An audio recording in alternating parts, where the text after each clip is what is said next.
ಹಾಗಾದರೆ last operation update ಆಪರೇಷನ್ನ complete ಮಾಡೋಣ. Update operation little bit tricky ಇರುತ್ತೆ. ಏನಕ್ಕೆ ಅಂತಂದರೆ ನಾವಲ್ಲಿ ಎರಡು ಆಪರೇಷನ್ನ ಮಾಡ್ತೀವಿ. ಫಸ್ಟ್ ಗೆಟ್ ಮಾಡ್ತೀವಿ, ಆಮೇಲೆ ಅಪ್ಡೇಟ್ ಮಾಡ್ತೀವಿ. ಅದನ್ನು ಮಾಡೋಕ್ಕಿಂತ ಮುಂಚೆ ಫಸ್ಟ್ SQL ಕ್ವೆರೀಸ್ ಯಾವ ರೀತಿ ಬರೆಯೋದು, SQLಲ್ಲಿ ಕ್ವೆರೀಸ್ ಯಾವ ರೀತಿ ಬರಿತೀವಿ ಅಂತ ಡಿಸ್ಕಸ್ ಮಾಡೋಣ. ನಾವು MySQL ವರ್ಕ್ಬೆಂಚಿಗೆ ಹೋಗ್ಬಿಟ್ಟು ಡಿಲೀಟ್ ಕ್ವೆರಿ ಬರೆದಲ್ಲ, ಅದೇ ರೀತಿ ಅಪ್ಡೇಟ್ ಕ್ವೆರಿ ಕೂಡ ಬರೆಯೋಣ. ಲೆಟ್ಸ್ ಸೇ ಸಪೋಸ್ ನಾನು ಇಂಡಿಯಾ ಅಂತಿದೆಯಲ್ಲ, ಈ ಒಂದು ರೆಕಾರ್ಡ್ನ ಅಪ್ಡೇಟ್ ಮಾಡಬೇಕು. ನೇಮು ಮತ್ತು ಇಮೇಲ್ ಅಡ್ರೆಸ್ನ ಅಪ್ಡೇಟ್ ಮಾಡಬೇಕು. ಇಂಡಿಯಾ ಬದಲಿ ಭೂಷಣ್ ಅಂತ ಮಾಡಬೇಕು. ಇಮೇಲ್ ಅಡ್ರೆಸ್ಸು bhushan@example.com ಅಂತ ಮಾಡಬೇಕು. ಅದನ್ನು ಅಪ್ಡೇಟ್ ಮಾಡಲಿಕ್ಕೆ ನಮಗೆ ID ಬೇಕು. IDನ ಪ್ರೈಮರಿ ಕೀ ಇದೆ ನಮಗೆ 5. ಈ IDನ ಯೂಸ್ ಮಾಡಿಕೊಂಡು ನಾವು ಈ ಎರಡು ವ್ಯಾಲ್ಯೂಸ್ನ ಅಪ್ಡೇಟ್ ಮಾಡೋಣ. SQL ಕ್ವೆರಿ ಏನು ಬರಿತೀವಿ, update table name TBL_users. Table name ಯಾವೊಂದು ಟೇಬಲ್ನ ಅಪ್ಡೇಟ್ ಮಾಡ್ತಿದ್ದೀವಲ್ಲ ಆ table name update table name set ಅಂತ ಒಂದು ಕೀವರ್ಡ್ನ ಯೂಸ್ ಮಾಡಿಬಿಟ್ಟು ಯಾವುದೆಲ್ಲ ವ್ಯಾಲ್ಯೂಸ್ಗೆ ನಾವು ಸೆಟ್ ಮಾಡ್ತಾ ಇದ್ದೀವಿ, ನೇಮನ್ನು ಅಪ್ಡೇಟ್ ಮಾಡ್ತಾ ಇದ್ದೀವಿ. ನಾನು ನೇಮು ಭೂಷಣ್ ಅಂತ ಮಾಡ್ತೀನಿ, ಅದಾದಮೇಲೆ ಇಮೇಲ್ ಕೂಡ ಅಪ್ಡೇಟ್ ಮಾಡ್ತೀನಿ. Email address bhushan@gmail.com. ಅದಾದಮೇಲೆ ವೇರ್ ಕ್ಲಾಸ್ನ ಯೂಸ್ ಮಾಡ್ತೀನಿ. ವೇರ್ ಯಾವೊಂದು ರೆಕಾರ್ಡ್ನ ನೀನು ಅಪ್ಡೇಟ್ ಮಾಡಬೇಕು, ವೇರ್ ID ಫಿಫ್ತ್ ID ಏನಿದೆಯಲ್ಲ ಆ IDಗೆ ನೇಮು ಮತ್ತು ಇಮೇಲ್ ಅಡ್ರೆಸ್ನ ಅಪ್ಡೇಟ್ ಮಾಡಿ ಅಂತ ನಾನು SQL ಕ್ವೆರಿನ ಬರಿತಿದ್ದೀನಿ. ಈಗ ಇದನ್ನು ನಾನು ಎಕ್ಸಿಕ್ಯೂಟ್ ಮಾಡಿದೆ ಅಂದರೆ ಎಕ್ಸಿಕ್ಯೂಟ್ ಆಗುತ್ತೆ. ಈಗ ಅದನ್ನು ವೆರಿಫೈ ಮಾಡೋಣ. ಸೆಲೆಕ್ಟ್ ಕ್ವೆರಿ ಎಕ್ಸಿಕ್ಯೂಟ್ ಮಾಡ್ತೀನಿ. ನೋಡ್ಬೋದು bhushan@gmail.com ವ್ಯಾಲ್ಯೂಸ್ ಅಪ್ಡೇಟ್ ಆಗಿದೆ. ಈ ಕ್ವೆರಿನ ನಾವು JDBC API ಜೊತೆಗೆ ಇಂಟಿಗ್ರೇಟ್ ಮಾಡಿ ನಾವು ಅಪ್ಡೇಟ್ ಮಾಡ್ತೀವಿ ರೆಕಾರ್ಡ್ಸ್. ಅದನ್ನು ಮಾಡೋದಕ್ಕೆ ಫಸ್ಟ್ ಸ್ಟೆಪ್ ಏನು ಮಾಡಬೇಕು, ನಾವು ಬ್ರೌಸರಿಗೆ ಹೋಗ್ಬಿಟ್ಟು ಫಸ್ಟು ಆ ಫಂಕ್ಷನಾಲಿಟಿನ ಚೆಕ್ ಮಾಡೋಣ. ಡಿಲೀಟ್ ಅಂತ ಏನು ಒಂದು ಲಿಂಕ್ನ ಕ್ರಿಯೇಟ್ ಮಾಡ್ತೀವಲ್ಲ ಅದೇ ರೀತಿ ಒಂದು ಅಪ್ಡೇಟ್ ಲಿಂಕ್ ಕೂಡ ಕ್ರಿಯೇಟ್ ಮಾಡ್ತೀವಿ. ಅಪ್ಡೇಟ್ ಅನ್ನೋದಕ್ಕಿಂತ ಬೆಟರು ಎಡಿಟ್ ಅಂತ ಕೊಡೋಣ. ಇಲ್ಲಿ ಎಡಿಟ್ ಅಂತ ಕ್ಲಿಕ್ ಮಾಡ್ತೀನಿ. ಎಡಿಟ್ ಅಂತ ಕ್ಲಿಕ್ ಮಾಡಿದಾಗ ಏನು ಮಾಡಬೇಕು, ನಾವು ಸೇಮ್ ವಾಪಸ್ಸು ನ್ಯೂ ಯೂಸರ್ ಏನು ಈ ಫಾರ್ಮಿಗೆ ಹೋಗ್ತೀವಲ್ಲ ಈ ಫಾರ್ಮಿಗೆ ನಾವು ನ್ಯಾವಿಗೇಟ್ ಆಗಬೇಕು. ಬಟ್ ಈ ಸಲ ಏನಾಗುತ್ತೆ ಅಂದರೆ ನೇಮು ಮತ್ತು ಇಮೇಲ್ ಅಡ್ರೆಸ್ಸು ಆಲ್ರೆಡಿ ಪಾಪ್ಯುಲೇಟ್ ಆಗಿರುತ್ತೆ. ಅಂದರೆ ನಾನಿಲ್ಲಿ ಯೂಸರ್ ಏನಿದೆಯಲ್ಲ ಭೂಷಣ್ ಅದರ ಮೇಲೆ ನಾನು ಅಥವಾ ಫಾರ್ ಎಕ್ಸಾಂಪಲ್ ಜಾನ್ ಅದರ ಮೇಲೆ ನಾನು ಕ್ಲಿಕ್ ಮಾಡ್ತೀನಿ ಅಪ್ಡೇಟ್ ಅಂತೇಳಿ. ಅಪ್ಡೇಟ್ ಅಂತ ಕ್ಲಿಕ್ ಮಾಡಿದ ತಕ್ಷಣ ಸೇಮ್ ಫಾರ್ಮ್ ಡಿಸ್ಪ್ಲೇ ಆಗಬೇಕು, ಈ ಫಾರ್ಮಿಗೆ ನ್ಯಾವಿಗೇಟ್ ಆಗಬೇಕು. ಇಲ್ಲಿ ನೇಮಲ್ಲಿ ಜಾನ್ ಅಂತ ಡಿಸ್ಪ್ಲೇ ಆಗಿರಬೇಕು, ಇಮೇಲ್ ಅಡ್ರೆಸ್ಸಲ್ಲಿ john@example.com ಅಂತ ಬರಬೇಕು. ಆಮೇಲೆ ಯೂಸರ್ ಏನು ಮಾಡ್ತಾನೆ, ಅದನ್ನು ಏನಾದರೂ ಅಪ್ಡೇಟ್ ಮಾಡಬೇಕು. ಈ ಎರಡರಲ್ಲಿ ಯಾವುದಾದ್ರೂ ಅಪ್ಡೇಟ್ ಮಾಡಬೇಕು ಅಂತಂದರೆ ಯೂಸರು ನೇಮ್ನ ಚೇಂಜ್ ಮಾಡ್ತಾನೆ ಅಥವಾ ಇಮೇಲ್ನ ಚೇಂಜ್ ಮಾಡಿದ್ರೆ ಚೇಂಜ್ ಮಾಡಿಬಿಟ್ಟು ಅವಾಗ ಸೇವ್ ಬಟನ್ ಕ್ಲಿಕ್ ಮಾಡ್ತಾನೆ. ಆವಾಗ ಸೇವ್ ಬಟನ್ ಕ್ಲಿಕ್ ಮಾಡಿದಾಗ ನಾವೇನು ಮಾಡಬೇಕು, ಡೇಟಾಬೇಸಲ್ಲಿ ರೆಕಾರ್ಡ್ನ ಅಪ್ಡೇಟ್ ಮಾಡಬೇಕು. ಸೊ ಈ ಆಪರೇಷನ್ ಮಾಡಬೇಕು ಅಂತಂದರೆ ಫಸ್ಟ್ ನಾವು ಇಲ್ಲೇನು ಮಾಡ್ತಿದ್ದೀವಿ, ಬಟನ್ನ ಕ್ಲಿಕ್ ಮಾಡ್ತಿದ್ದೀವಿ, ಅಪ್ಡೇಟ್ ಬಟನ್ ಅಥವಾ ಎಡಿಟ್ ಬಟನ್ನ ಕ್ಲಿಕ್ ಮಾಡ್ತೀವಿ. ಎಡಿಟ್ ಬಟನ್ ಕ್ಲಿಕ್ ಮಾಡಿದಾಗ ಈ ಒಂದು ಪರ್ಟಿಕ್ಯುಲರಲ್ಲಿರೋ ರೋನ ಆ ಒಂದು ಪರ್ಟಿಕ್ಯುಲರಲ್ಲಿರೋ ರೋ ವ್ಯಾಲ್ಯೂಸ್ನ ನಾನು ಫೆಚ್ ಮಾಡಿಬಿಟ್ಟು ಈ ಒಂದು ಟೆಕ್ಸ್ಟ್ ಫೀಲ್ಡ್ಸಲ್ಲಿ ನಾನು ಡಿಸ್ಪ್ಲೇ ಮಾಡಬೇಕು. ಅದಕ್ಕೆ ನಾವೇನು ಮಾಡಬೇಕು, ಫಸ್ಟು ಗೆಟ್ ಮಾಡಬೇಕು. ಆ ಆಬ್ಜೆಕ್ಟ್ನ ಗೆಟ್ ಮಾಡಬೇಕು ಅಂತಂದರೆ ನಾವು ಮತ್ತೊಂದು ಕ್ವೆರಿ ಬರೀಬೇಕು. ಓಕೆನಾ, ಇಲ್ಲೇನು ನಾವು ಕ್ವೆರಿ ಬರೆದಿದ್ವಲ್ಲ ಸೆಲೆಕ್ಟ್ ಸ್ಟಾರ್ ಫ್ರಮ್, ಅದೇ ಕ್ವೆರಿನ ಯೂಸ್ ಮಾಡ್ತೀವಿ. ಆ ಕ್ವೆರಿನ ಯೂಸ್ ಮಾಡ್ಬೋದು, ಬಟ್ ಆ ಕ್ವೆರಿ ಯೂಸ್ ಮಾಡೋದಕ್ಕಿಂತ ನಾವು ಇನ್ನೊಂದು ಕ್ವೆರಿನ ಯೂಸ್ ಮಾಡೋಣ, ಇನ್ನೊಂದು ಕ್ವೆರಿನ ಬರೆಯೋಣ. ಆ ಕ್ವೆರಿ ಸಿಂಗಲ್ ರೆಕಾರ್ಡ್ನ ಫೆಚ್ ಮಾಡಲಿಕ್ಕೆ. ಓಕೆನಾ, select star from TBL_users where ID suppose ID 5 ಇದೆ. ಓಕೆ, ಈ IDನ ಫೆಚ್ ಮಾಡಬೇಕು ನಾನು. ಇದನ್ನು ಎಕ್ಸಿಕ್ಯೂಟ್ ಮಾಡ್ತೀನಿ. ಇದನ್ನು ಎಕ್ಸಿಕ್ಯೂಟ್ ಮಾಡಿದಾಗ ನೋಡ್ಬೋದು ನನಗೆ ಬರೀ ಸಿಂಗಲ್ ರೆಕಾರ್ಡ್ ಸಿಕ್ಕಿದೆ. ಈ ಒಂದು ಸಲ ಸಿಂಗಲ್ ರೆಕಾರ್ಡ್ ಸಿಕ್ತು ಅಂತಂದರೆ ಇದರಲ್ಲಿರೋ ಭೂಷಣ್ ಮತ್ತು ಇಮೇಲ್ ಅಡ್ರೆಸ್ನ ನಾನು ಈ ಫಾರ್ಮಲ್ಲಿ ಆಟೋಮೆಟಿಕ್ಕಾಗಿ ಫಿಲ್ ಮಾಡ್ಬೋದು, ಅಂದರೆ ಆಟೋಮೆಟಿಕ್ಕಾಗಿ ಪಾಪ್ಯುಲೇಟ್ ಮಾಡ್ಬೋದು. Fine, that is the process. So first step ಏನು ಮಾಡೋಣ, ಎಗೈನ್ ನಾನು ಹೇಳಿದ್ದೆಲ್ಲ ಮುಂಚೆಗೆ update it will be very tricky ಆಗಿರುತ್ತೆ. ನೀವು ಫಸ್ಟ್ ಟೈಮ್ ಏನಾದರೂ ಈ ಥರ ಎಲ್ಲ ಆಪ್ರೇಷನ್ ಮಾಡ್ತಿದ್ದೀರಾ ಅಂತಂದರೆ ಕನ್ಫ್ಯೂಷನ್ ಆಗುತ್ತೆ. So be careful. Okay, first ಏನು ಮಾಡೋಣ, ನಾನು ವಾಪಸ್ ಏನು ಮಾಡೋಣ, ಇಲ್ಲಿ ಡಿಲೀಟ್ ಪಕ್ಕದಲ್ಲಿ ಇನ್ನೊಂದು ಕಾಲಮ್ನೇನು ಕ್ರಿಯೇಟ್ ಮಾಡೋದು ಬೇಡ, ಜಸ್ಟ್ ಇನ್ನೊಂದು ಲಿಂಕ್ನ ಕ್ರಿಯೇಟ್ ಮಾಡೋಣ. ಅಪ್ಡೇಟ್ ಅಂತ ಹೇಳ್ಬಿಟ್ಟು ಇನ್ನೊಂದು ಲಿಂಕ್ನ ಕ್ರಿಯೇಟ್ ಮಾಡೋಣ. Fine, so let's go to IntelliJ ಐಡಿಯಾಗೆ ಹೋಗ್ಬಿಟ್ಟು ನಾವಿಲ್ಲಿ ಯೂಸರ್ಸ್ ಲಿಸ್ಟ್ ಇದೆಯಲ್ಲ ಇಲ್ಲಿ ಡಿಲೀಟ್ ಇದೆ. ಡಿಲೀಟ್ ಆದ ತಕ್ಷಣ ನಾನೇನು ಮಾಡ್ತೀನಿ, ಸೇಮ್ ಕಾಪಿ ಮಾಡಿ ಇಲ್ಲಿ ಪೇಸ್ಟ್ ಮಾಡಿ ಡಿಲೀಟ್ ಬದಲಿ ನಾನೇನು ಮಾಡ್ತೀನಿ, ಇಲ್ಲಿ ಎಡಿಟ್ ಅಂತ ಕ್ರಿಯೇಟ್ ಮಾಡ್ತೀನಿ. ಎಡಿಟ್ ಪರ್ಟಿಕ್ಯುಲರ್ ಐಡಿನ ಪಾಸ್ ಮಾಡ್ತೀನಿ. ಸೊ ಅದಕ್ಕೆ ಯೂಸರ್ ಐಡಿನ ಪಾಸ್ ಮಾಡೋಣ. ಇಲ್ಲಿ ಡಿಲೀಟ್ ಬದಲಿ ನಾನೇನು ಮಾಡ್ತೀನಿ, ಇದನ್ನು ಎಡಿಟ್ ಅಂತ ಕಾಲ್ ಮಾಡ್ತೀನಿ. ಸೊ ಇದನ್ನೆರಡನ್ನೂ ಸಪ್ರೇಟ್ ಮಾಡಲಿಕ್ಕೆ ನಾನೇನು ಮಾಡ್ತೀನಿ, ಜಸ್ಟ್ ಒಂದು ಪೈಪ್ ಸಿಂಬಲ್ನ ಆ್ಯಡ್ ಮಾಡ್ತೀನಿ, just to make sure that ಎರಡೂ ಸಪ್ರೇಟ್ ಆಗಲಿ. ಡಿಲೀಟ್ ಡಿಲೀಟ್ ಮತ್ತು ಎಡಿಟು ಸಪ್ರೇಟ್ ಆಗಲಿಕ್ಕೆ. ಓಕೆ, ಈಗ ಸೇವ್ ಮಾಡೋಣ. ಜಸ್ಟ್ ಸೇವ್ ಮಾಡ್ತೀನಿ. ಅಫ್ಕೋರ್ಸ್ ನಾವು ಇದನ್ನು /edit/id ನಾವಿನ್ನೂ ಕ್ರಿಯೇಟ್ ಮಾಡಿಲ್ಲ ಆ ಒಂದು ಹ್ಯಾಂಡ್ಲರ್ ಮೆಥಡ್ನ. ಅಫ್ಕೋರ್ಸ್ ಜಸ್ಟ್ ಫಾರ್ ದ ಟೆಸ್ಟಿಂಗಿಗೆ ಹಂಗೆ ಮಾಡ್ತಾ ಇದ್ದೀನಿ ನಾನು. ರಿಲೋಡ್ ಮಾಡ್ತೀನಿ. ನೋಡ್ಬೋದು ನಮಗೆ ಎಡಿಟ್ ಅಂತ ಪ್ರತಿಯೊಂದು ರೆಕಾರ್ಡ್ಸಿಗೂ ಡಿಸ್ಪ್ಲೇ ಆಗಿದೆ. ಬಟ್ ನೀವು ಅದ್ರ ಮೇಲೆ ಹೋವರ್ ಮಾಡಿದಾಗ ನೋಡ್ಬೋದು ಇಲ್ಲಿ ಬಾಟಮಲ್ಲಿ ನನಗೆ ID ಕೂಡ ಡಿಸ್ಪ್ಲೇ ಆಗ್ತಿದೆ. /edit/id/edit/id. ಓಕೆ, ಈಗ ಈ ಐಡಿನ ನಾವು ಅಗೈನ್ ಡಿಲೀಟಿಗೆ ಯಾವ ರೀತಿ ಪಾಸ್ ಮಾಡ್ತಿದ್ದಲ್ಲ ಅದೇ ರೀತಿ ನಾವು ಫಸ್ಟು ಕಂಟ್ರೋಲರಿಗೆ ಪಾಸ್ ಮಾಡೋಣ. ವಾಪಸ್ ಕಂಟ್ರೋಲರಿಗೆ ಹೋಗ್ಬಿಟ್ಟು ಒಂದು ಮೆಥಡ್ನ ಕ್ರಿಯೇಟ್ ಮಾಡೋಣ. ನಾನು ಸೇಮ್ ಮೆಥಡ್ನ ಕಾಪಿ ಪೇಸ್ಟ್ ಮಾಡ್ತೀನಿ. ಇಲ್ಲೂ ಕೂಡ ಗೆಟ್ ಮ್ಯಾಪಿಂಗ್ ಇರುತ್ತೆ, ಬಟ್ ಇಲ್ಲಿ ಡಿಲೀಟ್ ಬದಲಿ ಎಡಿಟ್ ಐಡಿನ ಪಾಸ್ ಮಾಡ್ತೀನಿ. ಇಲ್ಲೂ ಕೂಡ ಪಾತ್ ವೇರಿಯೇಬಲ್ ಇರುತ್ತೆ. ನಾವೇನು ಮಾಡೋಣ, ಇಲ್ಲಿ fetch user by ID. Okay, ಅಥವಾ ಫೈಂಡ್ ಯೂಸರ್ ಬೈ ID ಅಂತಲೂ ಕೊಡ್ಬೋದು. ಫೈಂಡ್ ಯೂಸರ್ ಬೈ ID, ನಾವು ಆ ಯೂಸರ್ನ ID ಥ್ರೂ ನಾವು ಫೆಚ್ ಮಾಡ್ತಾ ಇದ್ದೀವಿ, ರೈಟ್? ಸೊ ಪಾತ್ ವೇರಿಯೇಬಲಲ್ಲಿ ನಮಗೆ ID ಸಿಗುತ್ತೆ. ಈಗೇನು ಮಾಡೋಣ, ಒಂದು ಸಲ ID ಸಿಕ್ಕ ಮೇಲೆ ನಾನೇನು ಮಾಡ್ತೀನಿ, ಇಲ್ಲಿ ರಿಟರ್ನ್ ಟೈಪಲ್ಲಿ ನಾನು ಇಲ್ಲಿ ಲಿಸ್ಟಿಗೆ ರೀಡೈರೆಕ್ಟ್ ಆಗ್ತಿಲ್ಲ. ಎಡಿಟ್ ಬಟನ್ ಕ್ಲಿಕ್ ಮಾಡಿದಾಗ ನಾವೇನು ಮಾಡಬೇಕು, ಈ ಒಂದು ಫಾರ್ಮಿಗೆ ನ್ಯಾವಿಗೇಟ್ ಆಗಬೇಕು. ಆ ಫಾರ್ಮಲ್ಲಿ ಯೂಸರ್ ಯಾವ ಒಂದು ರೆಕಾರ್ಡ್ ಮೇಲೆ ಕ್ಲಿಕ್ ಮಾಡಿರ್ತಾನಲ್ಲ ಆ ರೆಕಾರ್ಡು ಆ ಫಾರ್ಮಲ್ಲಿ ಡಿಸ್ಪ್ಲೇ ಆಗಬೇಕು, ರೈಟ್? ಸೊ ಅದಕ್ಕೋಸ್ಕರ ನಾನು ರಿಟರ್ನ್ ಟೈಪಲ್ಲಿ ವ್ಯೂ ನೇಮ್ನ ಪಾಸ್ ಮಾಡ್ತೀನಿ. ಆ ವ್ಯೂ ನೇಮ್ ಯಾವುದು, ಯೂಸರ್ ಲಿಸ್ಟ್ ಇಲ್ಲಿದೆಯಲ್ಲ, ಯೂಸರ್ ಫಾರ್ಮಿಗೆ ನಾನು ನ್ಯಾವಿಗೇಟ್ ಆಗ್ತೀನಿ, ರೈಟ್? ಓಕೆ, ಈಗೇನು ಮಾಡೋಣ, ಯೂಸರ್ ಫಾರ್ಮಿಗೆ ನ್ಯಾವಿಗೇಟ್ ಆಗ್ತೀನಿ. ಬಟ್ ನಾನಿಲ್ಲಿ ಡಿಲೀಟ್ ಯೂಸರ್ ಕಾಲ್ ಮಾಡೋದ್ರ ಬದಲು user service dot find user by ID ಈ ಮೆಥಡ್ನ ಕಾಲ್ ಮಾಡ್ತೀನಿ. ಅಫ್ಕೋರ್ಸ್ ಈ ಮೆಥಡ್ನ ಕ್ರಿಯೇಟ್ ಮಾಡಿಲ್ಲ, we will create it in just a bit. ಈ ಮೆಥಡ್ನ ಕಾಲ್ ಮಾಡೋಣ. ಈ ಮೆಥಡ್ನ ಕಾಲ್ ಮಾಡಿದಾಗ ನಮಗೆ ರಿಟರ್ನ್ ಟೈಪ್ ಏನು ಬರುತ್ತೆ, we will get a single user object ನಮಗೆ ಸಿಗುತ್ತೆ, ರೈಟ್? ಅದನ್ನು ನಾನು ಯೂಸರ್ ಅಂತ ಕಾಲ್ ಮಾಡ್ತೀನಿ. ಅಥವಾ ಇದನ್ನು ನಾನೇನು ಮಾಡೋಣ, ಎಕ್ಸಿಸ್ಟಿಂಗ್ ಯೂಸರ್ ಅಂತ ಕಾಲ್ ಮಾಡೋಣ. ನೇಮಿಂಗ್ ಕನ್ವೆನ್ಷನ್ ಯಾವಾಗಲೂ ವೆರಿ ಇಂಪಾರ್ಟೆಂಟು. ಸೊ ಅದಕ್ಕೋಸ್ಕರ ನಾನು ಎಕ್ಸಿಸ್ಟಿಂಗ್ ಯೂಸರ್, ನಿಮಗೆ ಗೊತ್ತಾಗುತ್ತೆ ಎಕ್ಸಿಸ್ಟಿಂಗ್ ಯೂಸರ್ ಅಂದರೆ ಏನು, ಆಲ್ರೆಡಿ ಇರೋ ಯೂಸರ್ನ ನಾವು ಫೆಚ್ ಮಾಡ್ತಾ ಇದ್ದೀವಿ. ಸೊ ಅದಕ್ಕೋಸ್ಕರ ನಾನು ಎಕ್ಸಿಸ್ಟಿಂಗ್ ಯೂಸರ್ ಅಂತ ಕಾಲ್ ಮಾಡಿದ್ದೀನಿ. ಈಗ ಈ ಮೆಥಡ್ನ ಕ್ರಿಯೇಟ್ ಮಾಡೋಣ. ಈ ಮೆಥಡ್ನ ಕ್ರಿಯೇಟ್ ಮಾಡಿಬಿಟ್ಟು ನಾನೇನು ಮಾಡ್ತೀನಿ, ಇಲ್ಲಿ ಎಗೈನ್ ಯೂಸರ್ ರೆಪಾಸಿಟರಿನ ಯೂಸ್ ಮಾಡಿಕೊಂಡು ನಾನು ರೆಪಾಸಿಟರಿ ಮೆಥಡ್ನ ಕಾಲ್ ಮಾಡ್ತೀನಿ. ರೆಪಾಸಿಟರಿಯಲ್ಲಿ ಕೂಡ ನಾನು ಮೆಥಡ್ ಕ್ರಿಯೇಟ್ ಮಾಡಿಲ್ಲ, ಜಸ್ಟ್ ಕ್ರಿಯೇಟ್ ಮಾಡೋಣ. ಫೈಂಡ್ ಯೂಸರ್ ಬೈ ID, ಇದಕ್ಕೆ ಐಡಿನ ಪಾಸ್ ಮಾಡೋಣ. ನಮಗೆ ಯೂಸರ್ ಆಬ್ಜೆಕ್ಟು ಬರುತ್ತೆ, ಅದನ್ನು ವಾಪಸ್ ರಿಟರ್ನ್ ಮಾಡೋಣ. ಸೊ ಇಲ್ಲಿ ಫೈಂಡ್ ಯೂಸರ್ ಬೈ ID ಇದೆಯಲ್ಲ, ಇಲ್ಲಿ ಈ ಮೆಥಡ್ನ ಇಗೇನ್ ನಾವು ರೆಪಾಸಿಟರಿಯಲ್ಲಿ ಕೂಡ ಕ್ರಿಯೇಟ್ ಮಾಡೋಣ. ನಾನು ರೆಪಾಸಿಟರಿಯಲ್ಲಿ ಆ ಮೆಥಡ್ನ ಕ್ರಿಯೇಟ್ ಮಾಡ್ತೀನಿ. ಸೊ ನಾನೇನು ಮಾಡೋಣ, ಇದು ಅಪ್ಡೇಟಿಗೆ ಬೇಕಾಗಿರೋದ್ರಿಂದ ನಾನು ಅಪ್ಡೇಟಲ್ಲೇ ಈ ಕ್ವೆರಿನ ಬರಿತೀನಿ. ಓಕೆ, ಇದ್ರ ಒಳಗಡೆಗೆ ಈಗ ನಾವು JDBC ಟೆಂಪ್ಲೇಟ್ನ ಯೂಸ್ ಮಾಡಿ ನಾವೇನು ಮಾಡಬೇಕು, ಈಗ JDBC ಟೆಂಪ್ಲೇಟ್ನ ಯೂಸ್ ಮಾಡಿಕೊಂಡು ಆ ಒಂದು ಸಿಂಗಲ್ ಆಬ್ಜೆಕ್ಟ್ನ ನಾವು ಫೆಚ್ ಮಾಡಬೇಕು. ಎಗೇನ್ ನಾವಿಲ್ಲಿ SQL ಕ್ವೆರಿನ ಬರಿತೀವಿ. ನಾವು ಆಲ್ರೆಡಿ SQL ಕ್ವೆರಿನ ನಾವು ಟ್ರೈ ಮಾಡ್ತೀವಿ, ಯಾವ SQL ಕ್ವೆರಿನ ಯೂಸ್ ಮಾಡಬೇಕು ಅಂತೇಳಿ. ಬಟ್ ನಾವೇನು ಮಾಡೋಣ, ಇಲ್ಲಿ instead of update method use ಮಾಡೋದ್ರ ಬದಲು ನಾವು ಕ್ವೆರಿ ಏನೋ ಮೆಥಡ್ನ ಯೂಸ್ ಮಾಡ್ತೀವಿ. ಕ್ವೆರಿ ಮೆಥಡ್ ಯೂಸ್ ಮಾಡೋದಕ್ಕಿಂತ ಕ್ವೆರಿ ಫಾರ್ ಆಬ್ಜೆಕ್ಟ್ ಅಂತ ಇದೆ, ಆ ಮೆಥಡ್ನ ನಾವು ಆ ಮೆಥಡ್ನ ಕಾಲ್ ಮಾಡ್ಬೋದು. ಎಗೇನ್ ನೀವು ಡಾಕ್ಯುಮೆಂಟೇಷನ್ಗೆ ಹೋದ್ರಿ ಅಂತಂದರೆ ಕ್ವೆರಿ ಫಾರ್ ಆಬ್ಜೆಕ್ಟ್ ಅಂತ ಕ್ವೆರಿ ಫಾರ್ ಆಬ್ಜೆಕ್ಟ್, ಇಲ್ಲಿ SQL ಕ್ವೆರಿನ ಪಾಸ್ ಮಾಡ್ತೀವಿ. ಓಕೆನಾ, ಇಲ್ಲಿದೆ query for object. It's overloaded method, ಹೌದಾ? ನೀವು ಇಲ್ಲಿ ಮೇಲ್ಗಡೆಗೆ ಸ್ಟಾರ್ಟಿಂಗಿಂದ ಚೆಕ್ ಮಾಡಿ. ಕ್ವೆರಿ ಫಾರ್ ಆಬ್ಜೆಕ್ಟು SQL ಕ್ವೆರಿನ ಪಾಸ್ ಮಾಡ್ತೀವಿ. Execute a query for a result object for a given static SQL. ಓಕೆನಾ, ಸೊ ಈ ಒಂದು ಮೆಥಡ್ನ ನೀವು ಯೂಸ್ ಮಾಡಿ ನಾವು ಒಂದು ಸಿಂಗಲ್ ರೆಕಾರ್ಡ್ನ ಫೆಚ್ ಮಾಡ್ಬೋದು. JDBC template dot query for object, right? ಇದರಲ್ಲಿ ನಾನು ಫಸ್ಟ್ನೇದು SQL ಕ್ವೆರಿ ಬರೀಬೇಕು. ಅದಕ್ಕೆ ನಾನೊಂದು ಸ್ಟ್ರಿಂಗ್ SQL ಅಂತ ಒಂದು ಕ್ರಿಯೇಟ್ ಮಾಡಿ ವರ್ಕ್ ಬೆಂಚಿಗೆ ಹೋಗ್ಬಿಟ್ಟು ನಾವಿಲ್ಲೇನು ಕ್ವೆರಿ ಬರ್ತಿದ್ವಲ್ಲ, select star from TBL users where ID = 5, ಇದನ್ನು ಕಾಪಿ ಮಾಡಿಬಿಟ್ಟು ಈ ಕ್ವೆರಿನ ನಾವಿಲ್ಲಿ ಪಾಸ್ ಮಾಡೋಣ. ಅಫ್ಕೋರ್ಸ್ ಇಲ್ಲಿ ನಾವು ಕ್ವಶನ್ ಮಾರ್ಕ್ನ ಆ್ಯಡ್ ಮಾಡಬೇಕು. ಏನಕ್ಕೆ ಅಂತಂದರೆ ಡೈನಾಮಿಕ್ಕಾಗಿ ಪಾಸ್ ಮಾಡ್ತಿದ್ದೀವಿ ಐಡಿನ. ಈಗ ಕ್ವೆರಿ ಫಾರ್ ಆಬ್ಜೆಕ್ಟಿಗೆ ಫಸ್ಟ್ನೇ ಪ್ಯಾರಾಮೀಟರ್ ಆಗಿ SQL ಕ್ವೆರಿನ ಪಾಸ್ ಮಾಡ್ತೀವಿ.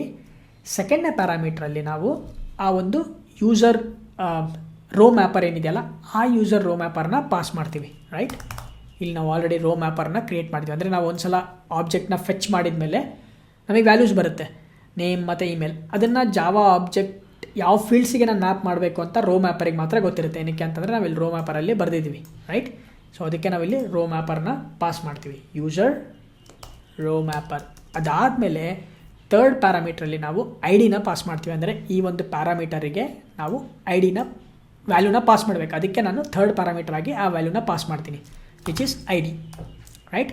ಸೊ ಈಗ ಐ ಡಿನ ಪಾಸ್ ಮಾಡ್ತಾ ಇದ್ದೀನಿ, ಯೂಸರ್ ರೋ ಮ್ಯಾಪರ್ನ ಪಾಸ್ ಮಾಡಿದ್ದೀನಿ, ಎಸ್ ಕ್ಯೂ ಎಲ್ ಕ್ವೆರಿ ಕೂಡ ಪಾಸ್ ಮಾಡಿದ್ದೀನಿ. ಈಗ ನನಗೆ ವಾಪಸ್ ರಿಟರ್ನ್ ಸಿಗಬೇಕಾದ್ರೆ ನನಗೆ ಆ ಯೂಸರ್ ಆಬ್ಜೆಕ್ಟ್ ನನಗೆ ರಿಟರ್ನ್ ಆಗಿ ಸಿಗುತ್ತೆ, ರೈಟ್. ಓಕೆ, ಈಗ ಈ ಮೆಥಡ್ನ ನಾವು ಸರ್ವಿಸ್ ಲೇಯರಲ್ಲಿ ಕಾಲ್ ಮಾಡಬೇಕು. ಸೊ ಸರ್ವಿಸ್ ಲೇಯರಲ್ಲಿ ಆಲ್ರೆಡಿ ನಾವು ಇದನ್ನು ಕಾಲ್ ಮಾಡಿದ್ದೀವಿ, ರೈಟ್.